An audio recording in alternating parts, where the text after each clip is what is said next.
भारत भूमि का गौरवशाली अतीत रहा है। राष्ट्रीय प्रेम हमारे देश के वीर राजपूतों का आभूषण रहा है।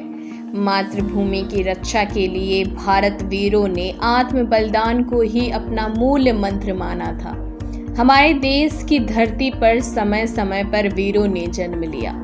उन्होंने अपनी वीरता, शौर्य, पराक्रम एवं साहस से भारत को ही नहीं वरन विश्व को भी प्रभावित किया।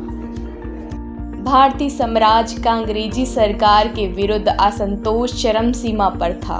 अंग्रेजी सेना के भारतीय जवान भी अंग्रेजों के भेदभाव की नीति से असंतुष्ट थे। यह असंतोष सन 1857 ईसा में अंग्रेजों के खिलाफ खुले विद्रोह के रूप में सामने आया। क्रूर ब्रिटिश शासन को समाप्त करने के लिए सभी वर्गों के लोगों ने संगठित रूप से कार्य किया। सन 1857 ईसा का यह सशस्त्र संग्राम स्वतंत्रता का प्रथम संग्राम कहलाता है। नाना साहब, रानी लक्ष्मीबाई, तात्या टोपे, बेगम हजरत महल जैसे सूरवीरों ने अपने अपने क्षेत्रों में अंग्रेजों के विरुद्ध युद्ध किया। बिहार में दानापुर के क्रांतिकारियों ने भी 25 जुलाई सन 1857 ईसा को विद्रोह कर दिया और आरा पर अधिकार प्राप्त कर लिया। इन क्रांतिकारियों का नेतृत्व कर रहे थे वीर कुंवर सिंह। प्रथम स्वतंत्रता संग्राम के समय कुंवर सिंह की उम्र 80 वर्ष की थी। वृद्धावस्था में भी उनमें अपूर्व साहस, बल और पराक्रम था। उन्होंने देश को पराधीनता से मुक्त कराने के लिए दृढ़ संकल्प के साथ संघर्ष किया। की तुलना में कुंवर सिंह के पास साधन सीमित थे, परंतु वे निराश नहीं हुए। उन्होंने क्रांतिकारियों को संगठित किया। अपने साधनों को ध्यान में रखते हुए उन्होंने छापामार युद्ध की नीति अपनाई और अंग्रेजों को बार बार हराया। उन्होंने अपनी युद्ध नीति से अंग्रेजों के जनधन को बहुत क्षति पहुंचाई। कुंवर सिंह ने जगदीशपुर से आगे बढ़कर गाजीपुर, बलिया, आजमगढ़ आदि जनपदों में छापामार युद्ध करके अंग्रेजों को खूब छकाया।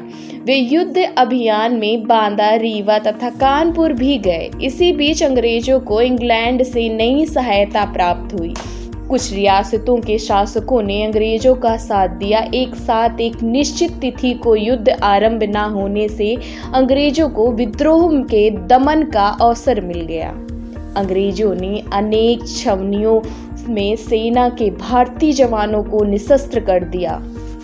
विद्रोह की आशंका में तोपों से भून दिया।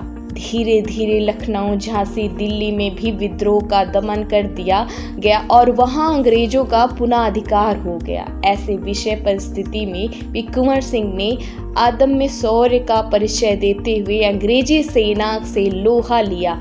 उन्हें अंग्रेजों की सैन्य शक्ति का ज्ञान था। वे एक बार जिस रणनीति से शत्रुओं को पराजित करते थे, दूसरी बार उससे भिन्न रणनीति अपनाते थे। इससे शत्रु सेना कुंवर सिंह की रणनीति का निश्चित अनुमान नहीं लगा पाती थी। कुंवर सिंह की इस रणनीति को अंग्रेजों ने धीरे धीरे अपनाना शुरू कर दिया। एक बार जब कुंवर सिंह सेना के साथ बलिया के पास शिवपुरी घाट से रात्रि के समय कस्तियारों में गंगा नदी पार कर रहे थे, तभी अंग्रेजी सेना वहां पहुंची और अंधाधुंध गोली चलाने लगी। अचानक एक गोली कुंवर सिंह की बाह में लगी। इसके बावजूद वे अंग्रेजी सैनिकों के घेरे से सुरक्षित निकलकर अपने गांव जगदीशपुर पहुंच गए। घाव के रक्तस्राव के कारण उनकी स्वास्थ्य बिगड़ने लगा और 26 अप्रैल 1858 को इस वीर और महान देशभक्त का देहावास हो गया। जय हिंद।